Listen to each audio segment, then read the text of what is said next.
Bonjour, bienvenue dans Lumière intérieure. Cette semaine, j'ai la joie d'accueillir une chanteuse iconique. Elle est la voix française du soul et du blues. Il s'agit, vous l'avez reconnu, de la Solaire, Nicoletta. Nicoletta, bonjour. Bonjour, ravie de vous recevoir. C'est gentil, merci. À l'occasion de la sortie de votre dernier album. Merci beaucoup. Un album piano-voix, très simple, épuré, mais en même temps très solaire. C'est le cas de le dire. Je vous propose d'écouter l'un des titres phares, chanté en duo avec Marina Kaye. On écoute. Il est mort le soleil quand tu m'as quitté. Il est mort l'été. L'amour et le soleil séparés.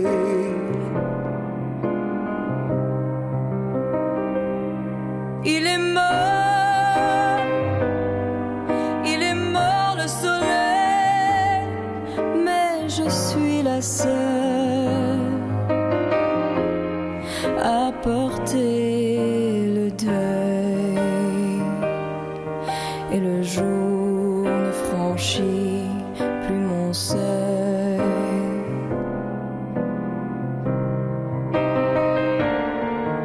Hier, on dormait sur le sable chaud. Hier, pour moi, il faisait beau. Il faisait beau même en hiver. C'était hier. Il est mort le soleil. L'ombre est sur ma vie. Dans mon cœur la pluie. Et mon âme s'habille de gris. Donc voilà, on vient de l'entendre. Magnifique interprétation avec Marina Kaye. Vous aimez vous entourer de jeunes artistes. 8 ans après, Ici et ailleurs, c'était votre dernier album. C'est-à-dire qu'elle a eu la gentillesse d'accepter de faire le duo avec moi. Et j'étais très surprise parce que j'apprécie beaucoup son talent. Elle chante en anglais, mais sous peu, je pense qu'elle le fera. Elle fera un disque en français. Elle a énormément de promesses en elle. Je trouve que c'est une grande artiste et j'étais très fière de l'avoir à mes côtés. Et ce duo fonctionne très très bien. C'est ce que j'ai essayé de dire. Vous aimez travailler comme ça en duo avec de jeunes artistes. Non, j'étais pas très jeune. Oui, elle est quand même relativement jeune. J'ai fait un duo avec Bernard Lavillier il y a une vingtaine d'années et un duo avec Joe Star il y a 7 ans. Et là, je parlais Ils sont pas très jeunes. Oui, ils ont vieilli un petit peu, mais il y avait aussi le rappeur Kim Fu. Ah, avec Kim Fu, j'ai fait un album avec lui. Il est génial. Il est génial. Vraiment, c'est un sacré musicien. Et il est entouré de jeunes musiciens extraordinaires. J'ai tous eu pour mon disque que j'ai fait avec lui, qui a surpris beaucoup, qui n'a pas vraiment marché ce disque, mais il restera dans les annales de mon travail, vraiment. Ici et ailleurs, ça c'était avant. C'est un disque électroacoustique, c'est-à-dire que toutes les batteries sont programmées et le reste est acoustique. Il y a un bassiste, un guitariste et d'autres musiciens. Alors là, cette fois, c'est amour et piano. Et piano. Vous avez voulu raconter une autre histoire. C'est très acoustique. C'est uniquement une voix et un piano. Et j'ai invité un trompettiste de jazz qui a un talent énorme. C'est le meilleur pour moi. C'est Eric Truffaz, qui est très connu dans le milieu du jazz. Sur 2 morceaux, notamment La solitude, ça n'existe pas. Et Où es-tu passé, Mon Saint-Germain-des-Prés. Magnifique interprétation. Je me suis beaucoup amusée parce que ces 2 titres très français, quoique Saint-Germain-des-Prés a été composé par Michel Legrand, et de donner une connotation comme ça très jazz à ces 2 titres, ça m'a vraiment fait kiffer, comme on dit. C'était très agréable. On aurait cru que c'était des versions américanisées, vraiment. C'était très intéressant. Michel Legrand, avec lequel vous avez une petite anecdote que vous racontez dans ce livre. Enfin, il y en a plein des anecdotes. Il avait mauvais caractère. Mais c'est l'occasion justement d'en reparler et d'évoquer aussi ce livre autobiographique, ce beau livre, Nicoletta, 50 ans de carrière. Soul Sister, et c'est vrai que j'ai lu une anecdote avec Michel Elle est Legrand. rigolote, hein. Il n'aimait pas du tout ma version, parce qu'évidemment, je l'avais fait beaucoup plus, moins variété, beaucoup de jazz que lui. Et Là, on parle du manège. en plus, non, ma vie c'est un manège. Où es-tu passé, Saint-Germain-des-Prés. Aussi, mais oui. chaque fois qu'on l'appelait pour qu'il vienne travailler avec moi, il était pris, il était à Los Angeles, bref, il était très demandé, je comprends, vu le talent qu'il a. Et nous avons fait la séance de disques sans lui. Et je me retrouve à déjeuner chez mon producteur, Monsieur Barclay, il me fait la tête tout le repas. Et finalement, il lâche le mot, oh, j'aime pas du tout ce que vous avez fait, j'ai écouté, on vous a appelé. En tous les cas, vous serez très content de toucher les dividendes du disque. Et là, il l'a fermé. Donc là, c'était bien sur la chanson Ma vie, c'est un manège. Le disque marchait avec. C'était la face A, Ma vie, c'est un manège. Et lui, il bénéficiait de la face B. Sur un disque, il y a plusieurs titres. Sur les étiquettes, il a touché, hein. Il a tiré le succès de Ma vie, c'est un manège. Ça, c'est un titre que l'on retrouve, comme beaucoup d'autres de vos compositions. Alors, il y a tous ces titres qu'on connaît chez vous, Mamie Blue, Fiora Ravilla, la musique, évidemment. Et puis, il y a un inédit.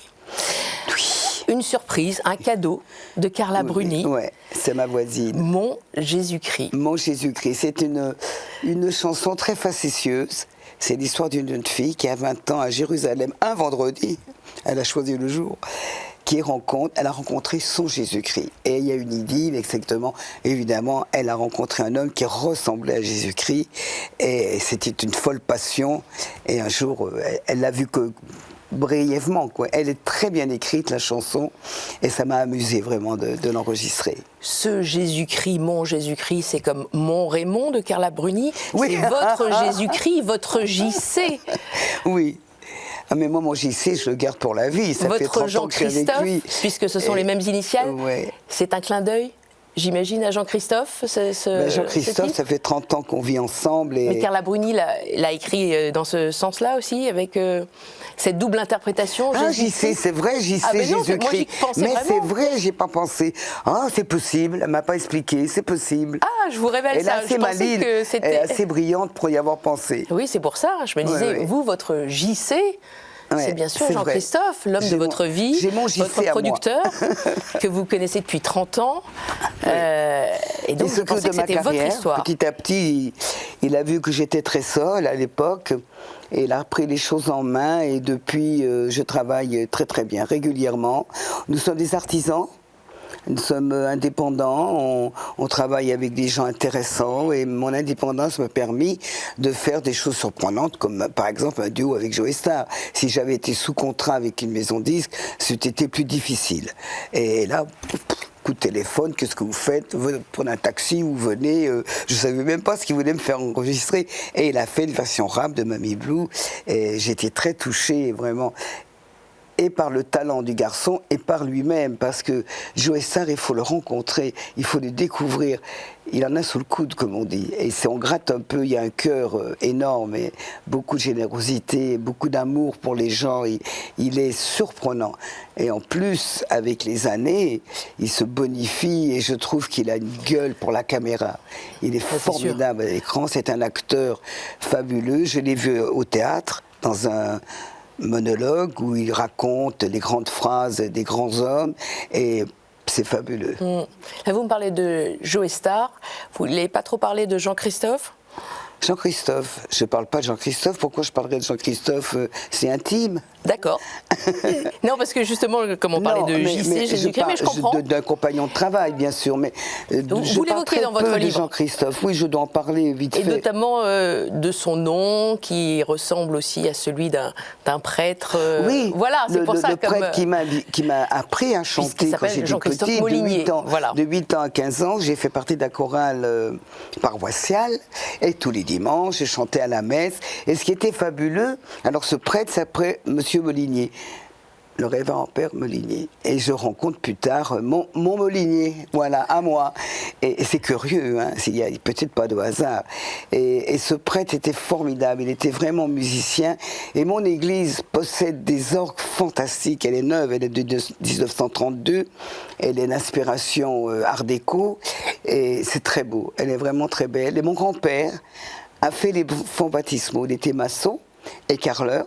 Et j'ai été baptisée dans les fonds baptismaux faits par mon grand-père. Magnifique.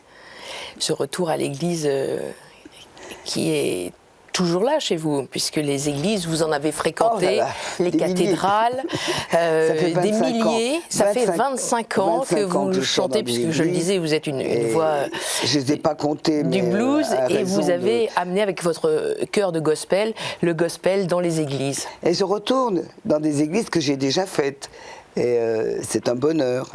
Fourvière, je l'ai fait 3 fois. J'espère la refaire. C'est une cathédrale. Je fais plus de cathédrales maintenant, et c'est intéressant parce que à chaque fois, selon l'inspiration des lieux, si c'est gothique, j'apprends plein de choses. Et j'ai bien raconté cette anecdote. Quand je me suis trouvée à la cathédrale d'Orléans, je vous assure qu'au bout de 3-4 chansons, je pensais à Jeanne d'Arc. On est obligé d'y penser. Je me suis dit, je suis en train de chanter à l'endroit où était Jeanne d'Arc avec son petit roi, et c'est touchant de se commémorer ça. On se sent un peu comme une enfant. C'est vrai qu'en église, on ne peut pas se servir des travers qu'on peut avoir au music-hall. On est malin au music-hall. On se trompe, on fait une erreur, on fait ça, on en fait un gag. On ne peut pas se permettre dans une église de trop faire de gags. Ce n'est pas un music-hall. C'est un lieu qui est chargé. C'est un lieu sacré. Bon, quoique les curés enlèvent le Saint-Crème. Ça devient un lieu public. Hein, quand on fait un concert, ils ont quand même l'obligeance d'enlever le Saint-Crème et de le mettre ailleurs. Et voilà, ça devient anodin. Mais c'est vrai qu'on se sent empreint du lieu, et il y a tellement d'événements qui se passent dans une église. Et avec les siècles, imaginez-vous, certaines sont très marquées. On est obligé d'y penser. Et on reste très, très droit dans sa dignité. Et parfois, je me retrouve la grâce d'une enfant. Vraiment, je me sens intimidée. Il y a une cathédrale qui m'a beaucoup intimidée. Et, elle est magnifique, c'est la cathédrale d'Albi. D'une beauté. Il n'y a pas un coin de l'église qui n'a pas un dessin. Il y a toute une rangée de stèles qui sont en marbre pilé de Carrare. Ça étincelle dans les lumières. Oh, ce que c'est beau. Alors c'est intimidant. Cette charge d'art sacré, tu sais que c'est la main de l'homme qui l'a fait. Et c'est émouvant. Tu te dis, mon Dieu, ce que leur foi les a poussés à faire. Et ils ont mis des années. Il y a des églises qui ont mis 100 ans pour exister. Quand on vous dit ça, elle a commencé telle date, mais ils ont mis tellement d'années, il faut du temps, et du temps, et du temps. C'est beau. Et ce qui est émouvant aussi, c'est de vous entendre chanter avec votre chœur de gospel dans une église. Oui, écoutez, il y a un pianiste et des choristes. On écoute.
Alors c'est vrai que vous avez toujours été imprégné par le gospel, le jazz, le blues. Dès votre plus tendre enfance, vous avez été élevé par votre grand-mère, qui a abrité d'ailleurs Django Reinhardt, grand musicien de jazz.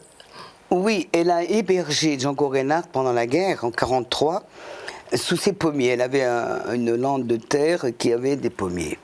Je les ai ramassés, les pommes d'ailleurs. Il ne faut pas les cogner. En Haute-Savoie, hein, c'est oui, il là faut où prendre des pommes une par une et poser délicatement dans son panier, parce que si on les cogne, elles flétrissent.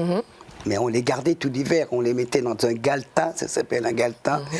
Et la nuit, je me réveillais pour aller manger des pommes. Il n'y avait pas de lumière. Quelle horreur. J'avais peur, hein. Mais des fois, j'étais privé de dessert. Alors j'avais envie d'une pomme, mais je me relevais la nuit. J'allais chercher une petite pomme, j'avais peur des souris. Ah là, c'est des beaux souvenirs. Et c'est vrai que ma grand-mère, elle m'a toujours étonnée. Un jour, je lui ai dit, mais tu m'as pas expliqué comment tu as connu Django Reinhardt, mais je partais à mon travail, tu sais, et je vois des roulottes en plein vent. Juste avant le pont du village, il y a une rivière qui passe. Ah bon? Et il n'est pas loin son terrain, mais en dehors du vent, derrière un remblai de CNCF. Le village de Vougy? Pardon, à Vongy. À Vongy, voilà. Et elle a dit, écoutez, monsieur, ne restez pas là. Vous êtes en plein vent, il fait froid. Allez vous mettre là-bas, derrière, c'est mon terrain, vous serez beaucoup mieux. Elle était étonnante. Hein. Une résistante. D'une certaine façon. Une résistante. Oui, c'est de sa façon, ouais, mais elle l'a payé très cher. D'une certaine façon. Elle s'est retrouvée à perdre un enfant en 1944, au mois d'août. Un qui est mort d'un éclat d'obus au Vercors. Et un autre, le plus petit, il avait 17 ans. Il était copain avec Marie Reinhardt, la nièce de Django. Et ils étaient tous les deux sur la place de Crète, à Thonon-les-Bains. Et un milicien les a canardés. Ça, c'est dégueulasse, c'est dégueulasse. Et le premier enfant était mort 15 jours avant. Alors, vous savez, 2, c'est beaucoup, hein. Nicoletta, je vous propose de poursuivre. Vous aussi, vous êtes une résistante, une résiliente. Je vais m'éclipser dans cette deuxième partie d'émission. Vous allez rester seule et je vais vous proposer 4 mots. À vous de nous les éclairer. Oui. À tout de suite.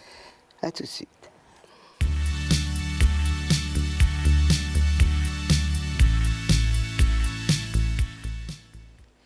Nicoletta, est-ce que vous êtes bien depuis tout à l'heure?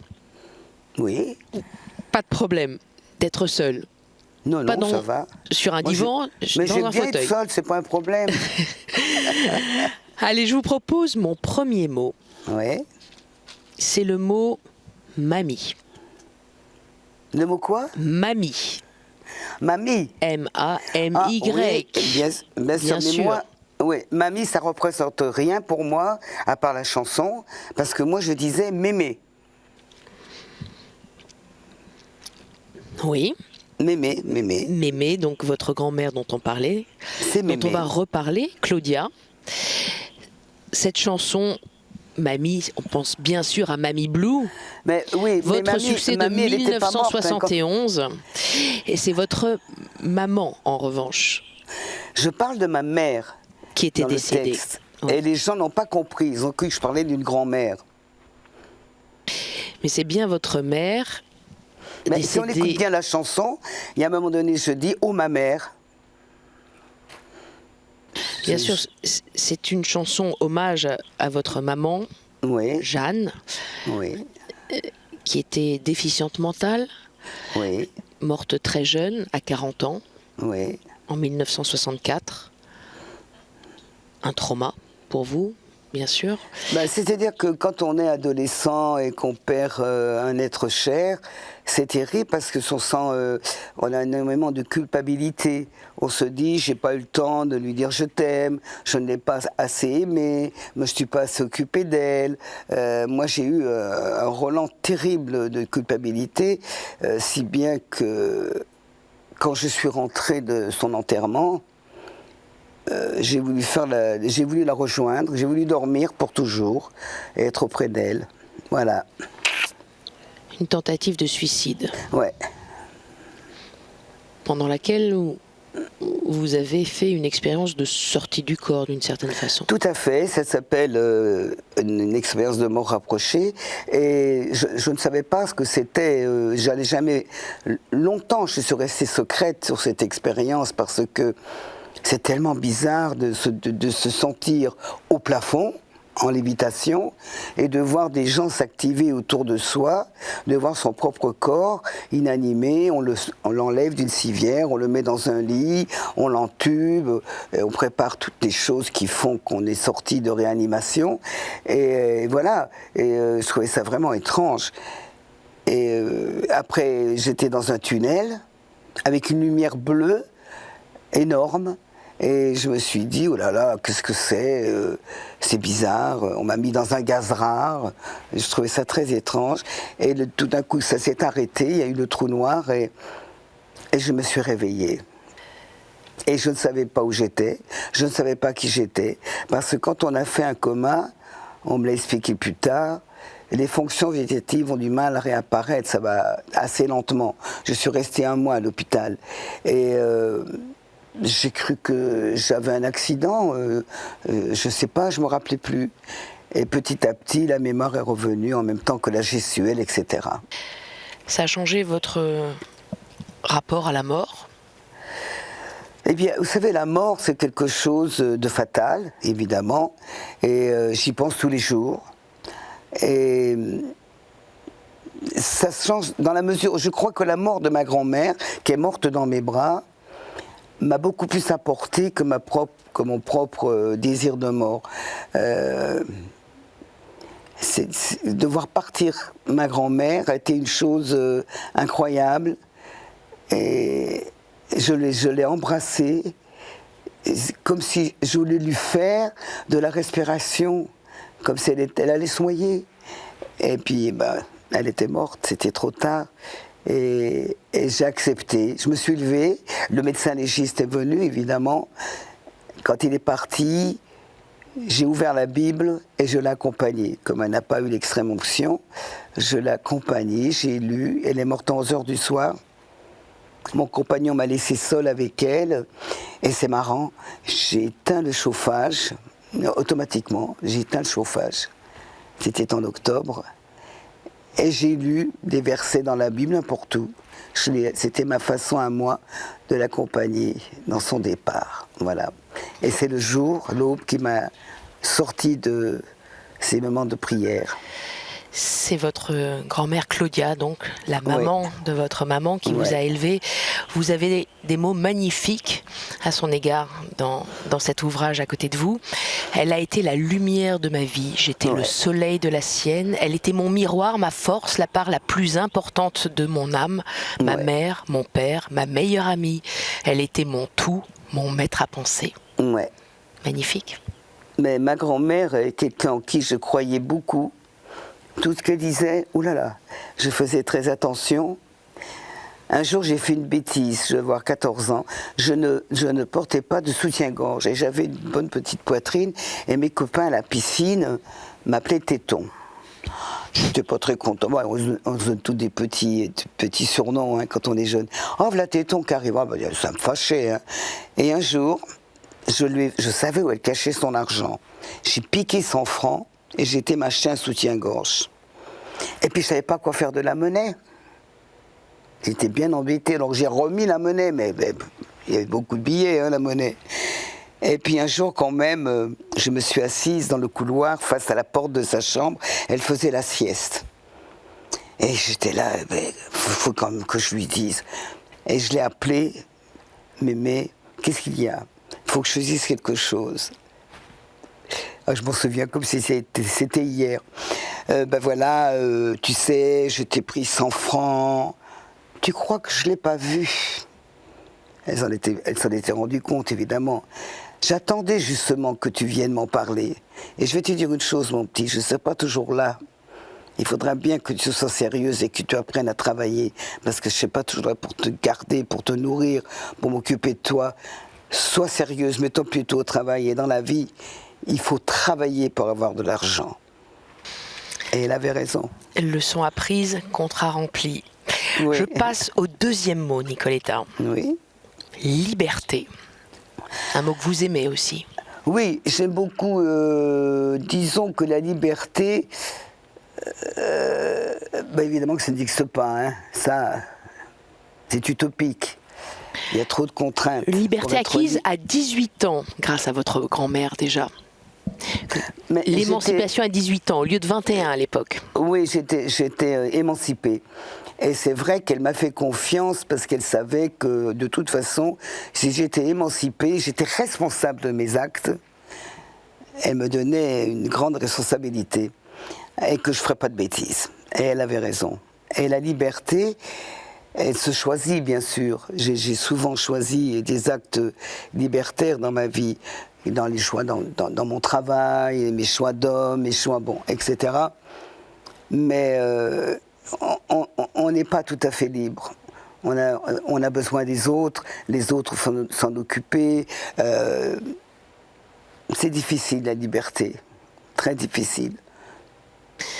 Cette liberté, vous en avez fait l'expérience en 1964, en montant à Paris, en autostop, je crois, avec 15 francs en poche, c'est ce que vous écrivez, c'est vrai ça? Ah, mais c'était de l'argent, 15 francs, hein. Oui, mais quand même. À l'époque, c'était... Ah ben oui, je suis montée à Paris, mais... J'ai eu de la chance, j'ai des copains qui m'ont hébergé. J'ai rencontré Hervé Villard. Très vite Hervé Villard, qui est devenu un ami. Oh, mais c'est vraiment mon ami, c'est le parrain de mon fils. C'est grâce à lui que vous êtes devenu Nicoletta? Ouais, un peu, parce qu'il m'a poussé à chanter. Il savait que j'aimais chanter. Depuis la chorale, j'ai toujours aimé la musique et il me dit écoute, mais va faire des auditions, tiens je vais t'inscrire à une audition dans mes maisons de disques. J'ai fait une audition pour sa maison de disques, mais ils m'ont recalé, ils n'ont pas voulu de moi, mais c'est pas grave, j'avais vu un peu ce que c'était, les coulisses de ce métier, et il faut dire que j'avais chanté en anglais, alors ça n'intéressait personne à l'époque. Et j'en rigole encore. Et après coup, je suis devenu disquaire dans une boîte à Saint-Germain-des-Prés. Et là, j'ai rencontré des musiciens de Nino Ferrer et son directeur artistique. Et ils m'entendaient gueuler sur les disques, j'adorais mettre de l'ambiance. Et je chantais avec les chanteurs et tout ça. Et il m'a donné sa carte. Et je suis allé faire une audition au studio Barclay. Et là, j'ai chanté en anglais une chanson d'Elvis Presley qui s'appelle I Go On Loving You. Et ils m'ont pris, ils m'ont signé un contrat, voilà. Et vous en avez fait des rencontres, vous chantez en anglais, en français. Alors parmi les grands noms, les incroyables talents que vous avez rencontrés, Johnny, Jimi Hendrix, Adamo, Nino Ferrer, vous en avez parlé, Jacques Brel, Alain Delon et Ray Charles, bien sûr. Est-ce que c'est la rencontre qui vous a le plus marqué, Ray Charles? Oh, c'est Ray Charles, parce que c'était étonnant. Et, moi, je tremblais quand je l'ai vu. J'étais dans sa loge, puisque on avait les mêmes agents qui s'occupaient de nous pour nous faire venir au Canada. Les frères Latraverse, ils s'appelaient. Et je me souviens, j'ai fait un caprice. Non, moi, je lui dis, je voudrais bien aller voir Ray Charles.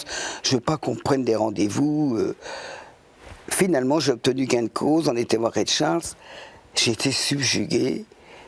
Cette voix, on dirait, qui prie. Il a une voix, il a le cœur au bord des lèvres, je dis toujours ça. C'était magnifique. Et il nous a, mon directeur artistique, M. Missire, nous a amenés à sa loge.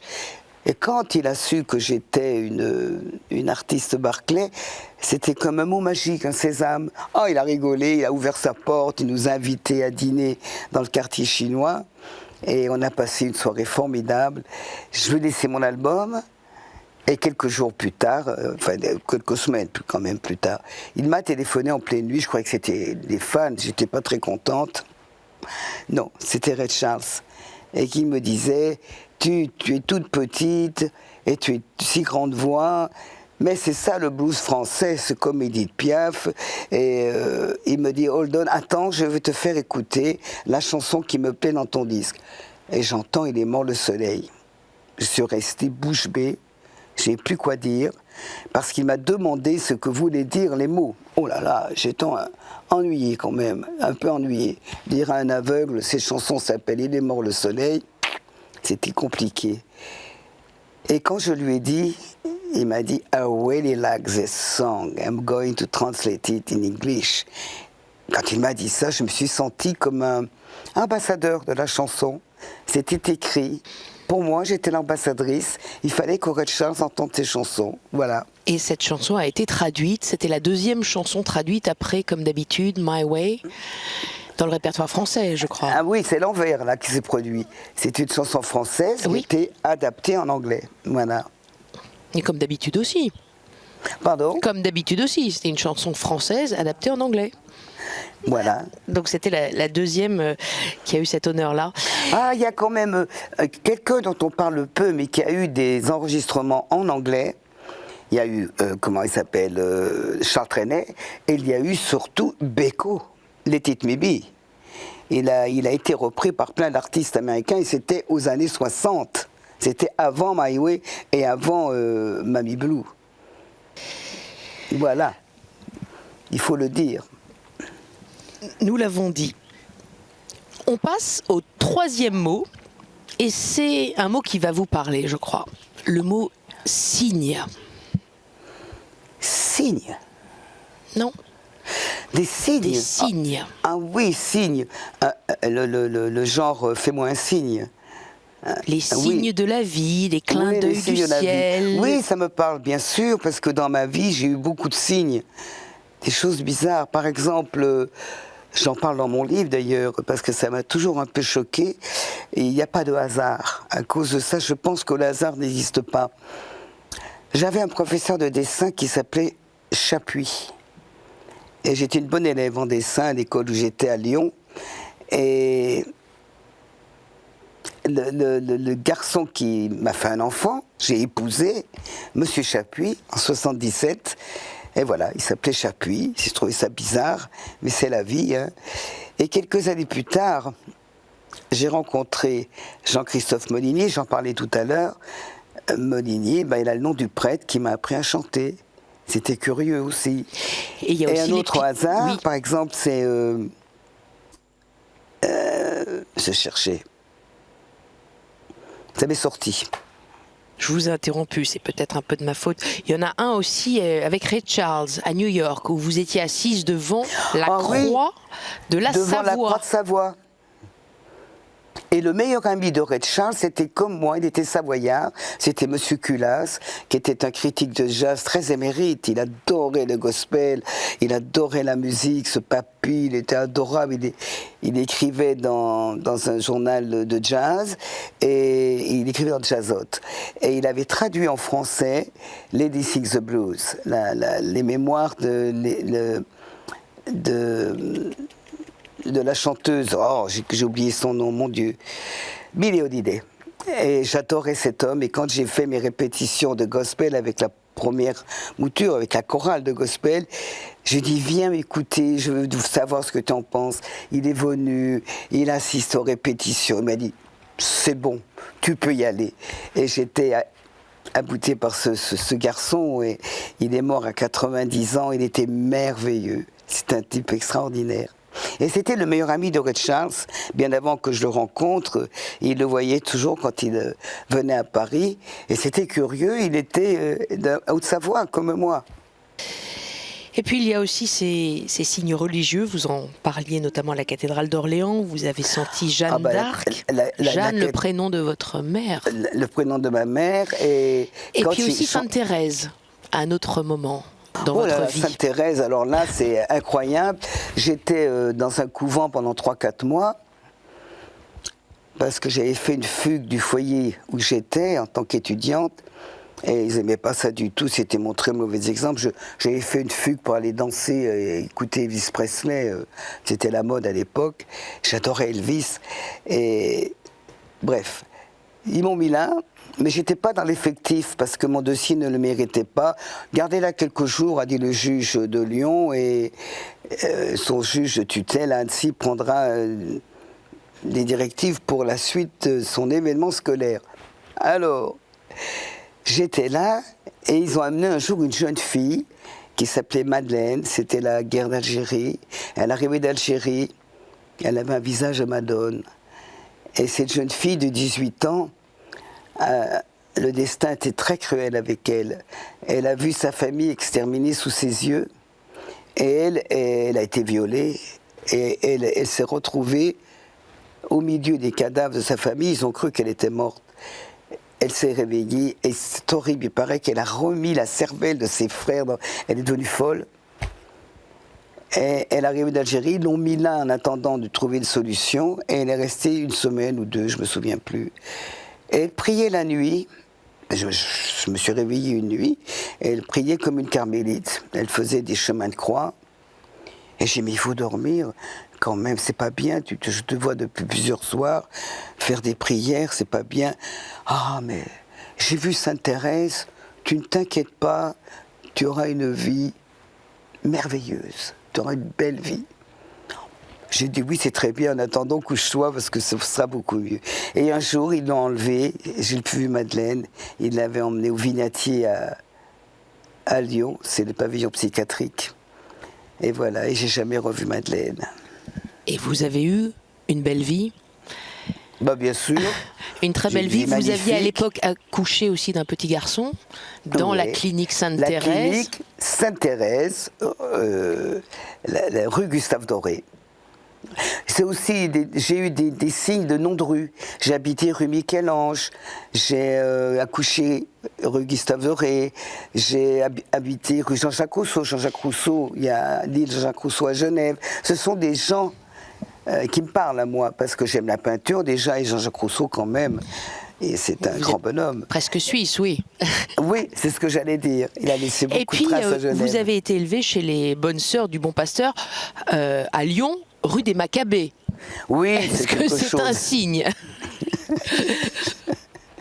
Ça me faisait beaucoup rigoler. Mais ce sont des martyrs, les Maccabées. Et voilà. Mais je ne suis pas resté longtemps. C'est dans ce Bon Pasteur que j'ai connu Madeleine. Voilà. Après, j'étais au Bon Pasteur du Puy pour 2-3 mois. Je ne suis pas resté longtemps non plus. On m'a enlevé.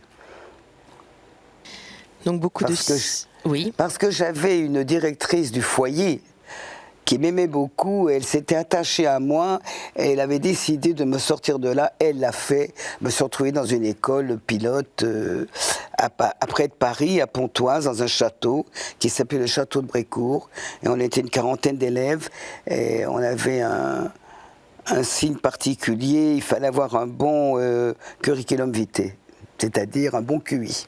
Et j'avais un bon QI. On était choisis, on essayait des méthodes d'enseignement sur nous, apprendre à taper à la machine en 3 mois, etc. La sténo Prévost de Launay, etc. Et toutes les matières comme ça, avec des méthodes nouvelles. Et je suis resté 1 an, et quand je suis sorti, on m'a fait majeur, voilà, à 18 ans. Bravo. Et c'est grâce à cela que vous avez pu aller à l'Opéra Comique. Oh là là, c'était rigolo. C'est le cas de le Et dire. non pas l'Opéra Garnier, ce que vous vouliez. Ben oui, ben non, ils n'avaient pas de place. Alors je me suis retrouvé à l'Opéra Comique, c'est pas loin, hein, c'est à côté. Et j'ai vu Peter Van Dyck, qui est un danseur extraordinaire, en première partie. En deuxième partie, il y avait Nino Lebert et Jacques Chazot. Et quelques années plus tard, j'ai rencontré Jacques Chazot. Et je lui dis, vous savez, vous avez été mon premier prix d'excellence, parce qu'évidemment, j'avais 16 de moyenne, et on m'a demandé ce que je voulais voir à Paris, qu'on m'offrait une petite visite parisienne et un spectacle. Genre, je vais aller à l'opéra. Bref, j'ai donc vu des ballets à l'Opéra Comique, et j'ai eu en cadeau Jacques Chazot. Et il m'aimait beaucoup, on était devenus très copains, c'était un garçon délicieux. Il était amusant, il avait énormément d'humour. Et voilà, et quand je lui ai dit qu'il était mon premier prix d'excellence, il était mort de rire. On va passer au 4e et dernier mot, Nicoletta. Oui. Après les signes, le Christ. Pardon ? Le Christ, dernier mot. Ah, le Christ. Le Christ. Le Christ, il y a une chose qui me gêne. Je vois pas pourquoi il a eu tellement de souffrance. Je sais qu'on est des gens terribles, les humains, mais mon Dieu, il a mis son humanité au service de la douleur. Et je trouve ça terrible. Moi, quand j'ai appris ça, quand j'étais petite fille, j'en étais malade. Les souffrances du Christ, c'est difficile à supporter. Et parfois même, je me disais, Dieu, il a permis ça, c'est pas normal. C'est pas normal. Il a trop souffert. Vraiment, les souffrances du Christ, je trouve ça incommensurable. C'est énorme, c'est très triste. C'est plus que triste. Vous qui vouliez être styliste et qui... Pardon ? Vous qui vouliez être styliste et qui dessinait très bien, vous dessiniez à l'époque des Christ ensanglantés. Ensanglantés sur les trottoirs. Pour avoir l'aumône à Cannes, à 19 ans. Oui. Racontez-nous. Ah ben oui, j'avais pas de métier, je voulais passer des vacances, on est parti en SOP avec une copine. Et elle dessine des aquarelles, moi je dessinais à la craie des Christ ensanglantés. Et c'était sympa d'entrelier les perles de sueur, de sang et tout. Et ça marche bien, hein. Et puis aussi les Vierges, la Sainte Vierge avec le bébé, petit Jésus sur la main. Et parce que les religieuses s'étaient rendues compte que je savais dessiner, elles me faisaient faire les images saintes. Alors je faisais sur des petits bristoles des images saintes. Alors je savais dessiner le Christ et la Sainte Vierge, et ça marche, c'est comme à Rome. Il y a plein de jeunes qui dessinent à la craie sur les trottoirs, des sujets religieux. Et je me suis payé des vacances formidables. Grâce au Christ. Oui. Ensanglanté. Votre rapport au Christ, c'est vrai que vous avez une éducation très religieuse, vous étiez chez les sœurs, vous avez beaucoup prié dans votre jeunesse et même après. Et maintenant, j'ai du mal à prier. Il me faut un support. S'il faut réciter toujours ce palmodier, toujours le Notre Père, le Je vous salue Marie, j'ai du mal. Je n'ai pas la patience. Alors, si je veux faire une prière, je prends mon missel, parce que j'ai toujours mon missel, que j'ai reçu pour ma première communion, et au hasard, je lis. Voilà, c'est ma façon de prier. Mais je préfère avoir un dialogue intérieur. Je trouve que c'est plus intéressant. J'ai du mal avec la prière. Je ne sais pas pourquoi. C'est le côté répétitif. Voilà. Un dialogue intérieur dialoguer, personnel, je préfère avec parler Dieu. à Dieu, tutoyer. Je ne prends pas un intermédiaire, je parle directement. Ou alors, si je veux quelque chose, je n'ose pas lui demander. Je demande à ma mémé ou à ma mère, fais quelque chose, dis-lui que j'aimerais bien que ça marche, et ceci et cela. Voilà. Je passe par... parce que je suis sûr que ma grand-mère et ma mère sont au paradis. Alors je passe par les ministres qui sont ma mère et ma grand-mère. Voilà. J'ai du mal à demander quelque chose à Dieu. J'ai du mal. Ça ne se fait pas. C'est pas bien. Je trouve que c'est pas... pourquoi demander à avoir une grâce ? Il faut faire une action de grâce. Il faut... Je ne sais pas, enfin, c'est comme ça que je conçois les choses. Et c'est comme ça que vous montrez le chemin aussi. C'est ce que vous faites toujours, en chantant dans les églises, en chantant dans les prisons. Oui. Vous faites oui, j'ai travaillé pour une association. Beaucoup d'actions de grâce vous-même. J'ai fait les 5 blocs de Fleury, hommes, et les 5 blocs pour les femmes. Et c'était vraiment très touchant, très intéressant. Ils s'inscrivent pour assister au concert, et ils y vont que s'ils le méritent. C'est joli. Et il y a un soir, à Fleury, j'ai fait monter un garçon pour qu'il chante avec nous dans le gospel. C'était formidable. Formidable. C'est des beaux moments. Tant qu'aux femmes, les mères de famille qui avaient leur bébé avec elles, elles m'ont tout écrit, elles m'ont envoyé des lettres charmantes et des photos avec leurs mômes. C'est vraiment une belle expérience, une très belle expérience. Et cette expérience-ci s'achève. Pour le moment, je reviens près de vous pour la dernière partie de l'émission. À tout de suite, Nicoletta. À tout de suite.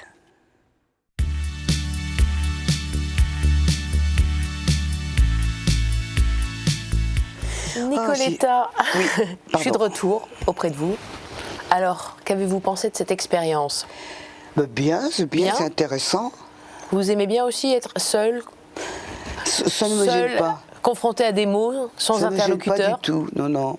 Vous avez la parole quand même, je vous écoute. Oui. C'est une présence. Il y a une présence. Et oui. Il y a un mot qui vous a plus marqué que les autres, parmi les 4 proposés ? Mais c'est le Christ, parce que quand même, c'est une énigme. Ça reste toujours une chose importante, surtout dans la religion catholique, tout repose sur le Christ. Et bon, il est mort pour faire une rédemption de nos péchés. Moi, je trouve ça terrible. C'est une chose qui me terrorise. Mais chaque religion a sa difficulté. Pour le peu que j'en sache, je connais mal la Torah et je ne connais pas du tout le Coran. Je suis loin de ça. Mais ça se ressemble, je trouve, mais à un moment donné, il y a vraiment des écarts. Et c'est ça que je trouve bizarre, qu'il n'y ait pas une religion universelle. Ah. Jésus-Christ, le Christ, c'était aussi un petit clin d'œil, on en avait parlé au début de cette émission, à cette chanson de votre album Mon Jésus-Christ. Oui. Petit clin d'œil à Carla Bruni aussi, pour cette très jolie chanson, dans Amour et piano, qu'on peut écouter depuis quelques semaines maintenant, superbe. On a parlé des signes aussi, c'était un des mots que je vous ai proposé. Des symboles, est-ce que vous avez porté des symboles chrétiens? Autour du cou, je vois que vous avez un soleil. Un soleil, oui, on me l'a offert il n'y a pas très longtemps, il y a quelques mois. C'est un joaillier qui l'a créé et il m'en a fait cadeau. C'est mignon. Vraiment pour vous? Oui. Donc le soleil n'est pas mort. Et il en a fait des plus petits pour le mettre en vente et il m'a donné celui-là. Et il est siglé à votre nom? Non. Ah non, non, non. Non, non, c'est... il l'a fait par gentillesse. Mais c'est vrai que c'est un autre... C'est pas un symbole chrétien? Mais j'ai mis des boucles d'oreilles en forme de croix. J'ai porté beaucoup des symboles à un moment donné. Mais le soleil, c'est quelque chose qui... Ben, le soleil, c'est la vie. Qui vous porte. C'est votre chanson phare aussi, c'est pour ça, le soleil. Le soleil, c'est la lumière, c'est la vie, c'est la chaleur, c'est très beau. Ben, si on vivait sans se rendre compte, s'il faisait nuit tout le temps, hein, moi je faisais aller à Reykjavik. Il n'y a pas de nuit. En Islande. Oui, et il n'y avait pas de nuit de rideau à l'hôtel. Ah. Donc vous y étiez en plein été, au mois de juin. C'est en juillet, ouais, oui, juin, juillet, fin juin. Le soleil, de minuit. 6 mois de nuit. Oui, mais ça, ils ont aussi 6 mois de nuit. Il y a beaucoup de suicides. Oui. Suède, tout ça, c'est trop sombre. Oui. Mais vous êtes solaire, c'est ce que j'essayais de dire, on le dit souvent de vous, et je crois que c'est le cas. Vous êtes d'accord avec ça? Je vais vous dire. Ombre et lumière. Ouais, je suis les deux, mais je vois la vie sous un angle positif. C'est très important. Je ne me laisse pas abattre, ça ira mieux demain. Je pense toujours ça. Et parfois, chaque matin, j'ai des périodes où quand je me lève, je me dis qu'est-ce qui va m'arriver de bien aujourd'hui? Je suis souvent pleine de bonnes dispositions. C'est vrai. Sauf que c'est important de... Et la vie vous l'a rendu? Hein? La vie vous l'a rendu? Oui. Vous avez toujours eu ce sentiment d'être... La vie est plutôt sympa avec moi. Et toi, le ciel t'aidera, ça vous parle? Beaucoup. Je pense qu'il faut être en action tout le temps. Si on n'est pas... on est tributaire de tout, de soi-même surtout. Il faut avancer, il faut croire en soi, il faut aussi regarder autour de soi ce dont ont besoin les gens, c'est-à-dire les gens qui t'entourent déjà, les aider quand tu le peux. Il faut être à l'écoute, parce que vivre sur soi, c'est pas bon. C'est pas bon du tout. Et d'aller aux autres, c'est merveilleux. Là, on peut dire la solitude, ça n'existe pas. Quand on sait aller aux autres. Il y a des gens qui sont très seuls, mais ils n'ont pas la clé. Ils n'ont pas la clé pour ouvrir la relation avec d'autres. Et c'est dommage, je les plains beaucoup. Mais je vais assez souvent aux autres. Je vais aux autres. Moi, je suis copine avec des clochards, par exemple. Les clochards de mon quartier, je les connais. Il y en a un qui est mort d'un cancer dernièrement. Tout le monde l'aimait bien dans le quartier. Quand je lui donnais des sous, oui. il m'offrait des fleurs. Il m'attendait dans le hall. Il y a quelqu'un qui vous demande... Oui. Je ne te donne pas d'argent pour que tu achètes des fleurs. Mais il est mort et sa sœur m'a envoyé une photo de lui. Oui. J'ai trouvé ça très très gentil. Il faut que je conclue malheureusement. Ben oui.